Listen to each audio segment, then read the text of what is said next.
So this was just bad. Not much we can say here. Yeah. I hope you like fritters and sarsaparilla.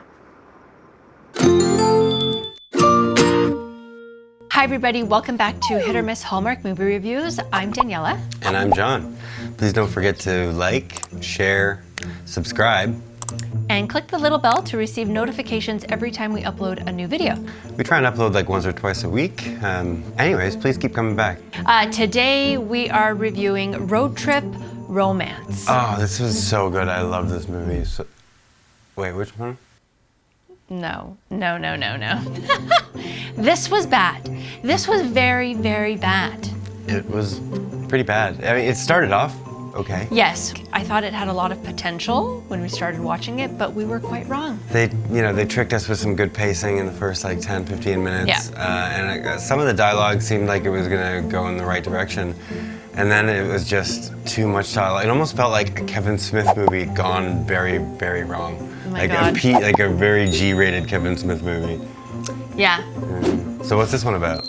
Megan, played by Natalie Hall, is returning home to Wichita for her sister's wedding. Her high school enemy, Alden, played by Sevier, is also returning home for his father's retirement party. They are both stranded in Denver, having pitched to the same department store executive, since they are in the same line of work, selling vintage toys. I mean, what are the odds of that? When the closest airport closes due to a baggage carrier strike, Denver Airport is closed? they team up to make it home in time for their events. Along the way, they begin to discover things they didn't know about each other. They reconcile their high school rivalry and find love along the way. Along the way. Oh God.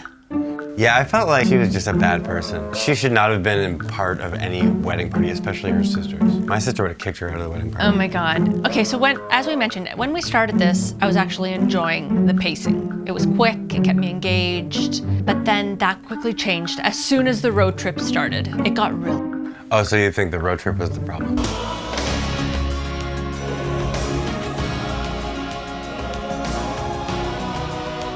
Yes.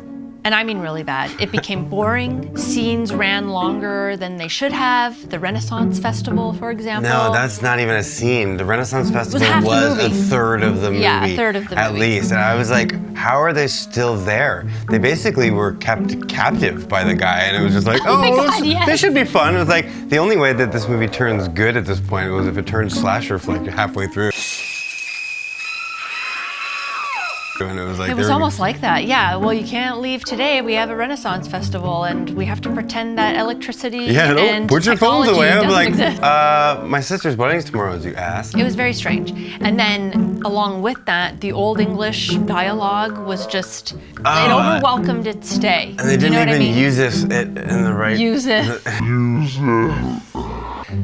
It became very annoying, and it became very unnecessary after a while. I was angry at the Renaissance Fair. I don't know why that happened. Yeah, it was just, it ran way too long. Definitely a mistake in pacing there, for sure. And then This also... mistake in writing. It was like for her, Writing, for her pacing. character to choose to do that makes her a person. Makes me not care about To her. do what? To stay at the Renaissance Yeah, Festival? to just like, she Well, she messed really up had no all of her choice. obligations. She had choices. There was always choices. No, Someone stole the car, and then... After the one they rented, the car got stolen, and then that guy bought a car for $5,000. Oh, that's right. And then they just crashed it into a tree, and that's right. then they were And then the found by tow the truck. mayor of the town, who, oh my God. who was also the mechanic of the town, and picked them up. He was going to fix the car for them. He couldn't do it because of the Renaissance Festival. Then he couldn't do it because he didn't have the part. Like, just really convenient, easy, lazy writing. Yeah, it definitely wasn't easy. Like, easy in terms of writing it, because it didn't require much forethought. I don't know. Maybe this one got messed with by the studio a little bit. So a lot of people already said they liked this one. I also want to talk about the really bad twist bridesmaid part that was totally out of left field. With Della?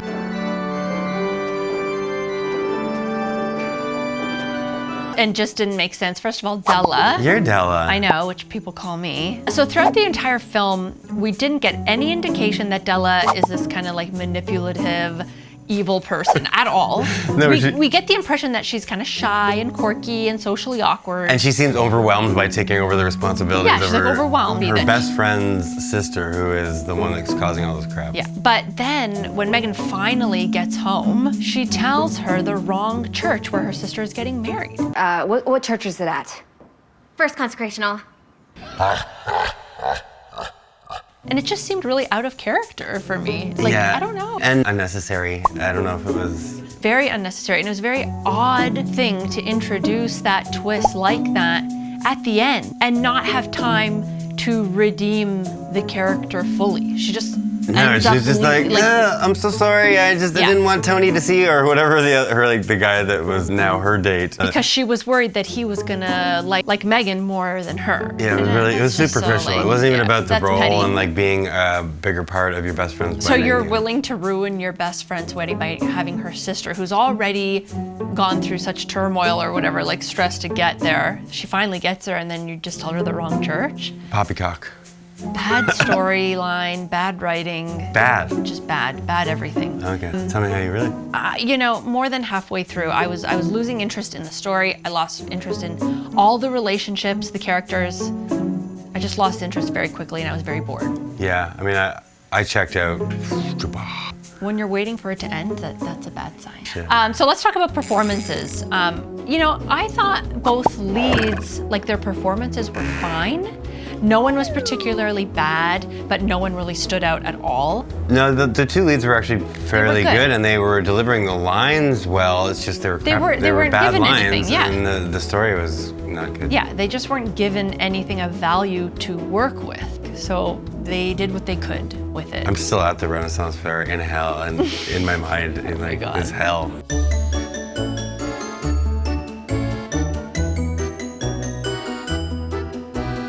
Art thou in pain, good sir?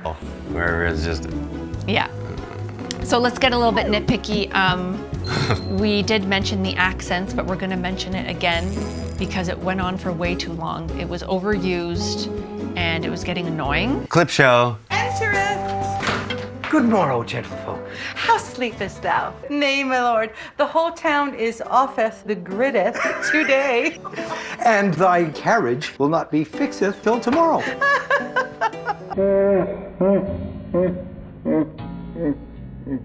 Yeah, and then Della's hair. We thought that needed to be revisited and reworked. Oh, it was like wet curls. Wet. It was wet. It was very wet. It was very strange. It was like soul glow. You remember from Coming to America? Oh yeah, oh my God. That's hilarious. Needless to say, we really didn't like this. I'm sorry we're bashing it. It's so hard to make any film. We know we're filmmakers, so we hate like giving any kind of negative feedback, but I feel like this is a bad segue into writer and director. I know. Okay, so the writer and director, the writers here are J.B. White and Steve N. White. So J.B.'s other writing credits include Hearts of Christmas, Return to Christmas Creek. You think it was two brothers or father and son? I think they're brothers, but we'd have to fact check that. I didn't do that, but I think they're brothers. What's with Canadians and just teaming up with family to do these things? It's just easy, I guess. I don't know. But even the other writing credits, none of those really stand out. Maybe the Christmas ornament JB wrote, and that one was pretty good. I think I remember that one, and it was pretty good, but none of them really stand out. And then Steve N. White's writing credits include Joy for Christmas and Return to Christmas Creek. Again, Joy for Christmas. nothing really stands out there either. But I am excited about this director. This is good. Now, I don't necessarily like the choices she made in this particular film, but the director here is Samantha Wan, and we love that she's from Toronto. I don't think the direction was necessarily bad. It wasn't bad, there was just nothing interesting or creative, really. Like, there was nothing really there. It was just very straight ahead and very safe, and Maybe we'll maybe cut more out of it. Maybe we should come to expect that for But Hallmark. what has she done in Toronto? Yeah, so she's co-creator and star of the primetime comedy series Second Gen on City TV. She also plays reoccurring character Zoe Chow in season 2 of Canada's hit series Private Eyes. So that's cool. We hope she does more. I think she's relatively new to the directing, so for her first or second or third, maybe this was okay. I think she'll get better. I hope she sticks with it. It wasn't bad, it's just like nothing really stood out, as we said. There could have been a few more creative choices, I think. So, big surprise. Was this a hit or miss? Tell me. This was a big miss. Yeah, it was a big fat miss. I mean, this was a f***ing miss. Whoa, that's a big beat. I was looking forward to this, and why I'm so disappointed I is was because... looking forward to this because I thought it was the Marcus Brosner movie. Oh my God, yes, that was wrong. Which I noticed still you don't said think that is wrong. going to be great. Yeah, but see, why I'm so disappointed is because the pacing was so great in the beginning. It was quick and it was witty and good and like engaged, and then it just went downhill really quickly. It's like, how? How can it go so quickly downhill? Title of your sex tape. Oh my God. So that's why I'm just overly disappointed in this. Yeah, me too.